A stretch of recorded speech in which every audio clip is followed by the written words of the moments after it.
మాకేం అభ్యంతరం లేదు, సభకు రావాల్సిందిగా వారు కోరుకుంటున్న కేశవరావు గారు, సుఖేందర్ రెడ్డి గారు, పాత సీనియర్లు కూడా మీరు బయట ఎక్కడైనా విజ్ఞప్తి చేయండి, వారిని రమ్మని. ఎందుకంటే తెలంగాణ సమాజానికి కూడా తెలంగాణ కోసం కొట్లాడిన వాళ్ళు అందరూ కూడా సభలో చర్చిద్దామని విజ్ఞప్తి చేస్తారు. నేను పిలిస్తే ఏదో ఆయన మీద ఉండే కోపంతో పిలుస్తూనే ఏమైనా చేస్తాడేమో అని వాళ్ళకి ఏమైనా అనుమానం. జితేందర్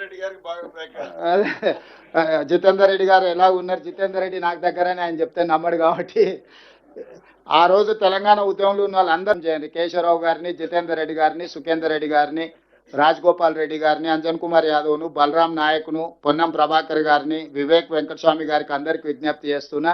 నుంచి 14 తెలంగాణ కోసం కొట్లాడిన ప్రజాప్రతినిధులు ఈరోజు ఏ హోదాలను ఉండండి, మీరు అందరు కలిసి ఒక ప్రెస్ మీట్ పెట్టి కేసీఆర్ గారిని సభకు ఆహ్వానించండి.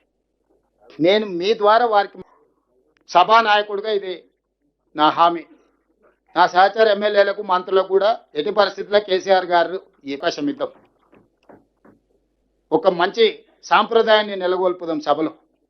వారు రావాల్సిందిగా కోరుకుంటూ నేను రిక్వెస్ట్ చేస్తా ఉన్నాను, కేసీఆర్ గారే డైరెక్ట్గా హౌస్కి వచ్చి మరి ఇటువంటి ఆరోపణలు చేసేటటువంటి వాళ్ళ నోర్లన్నీ మూతపడేలాగా చేయాలి.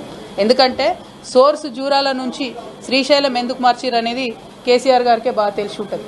అట్లా కాకుండా ఈ బబుల్ షూటర్స్గా చెప్పుకునేటటువంటి వాళ్లకు డిప్యూటీ ఫ్లోర్ లీడర్ పదవులు ఇచ్చి మరి వారితోని జవాబు చెప్పిద్దామంటే ప్రజలకైతే విషయం అర్థం కాదు, మ్యాటర్ పోదు.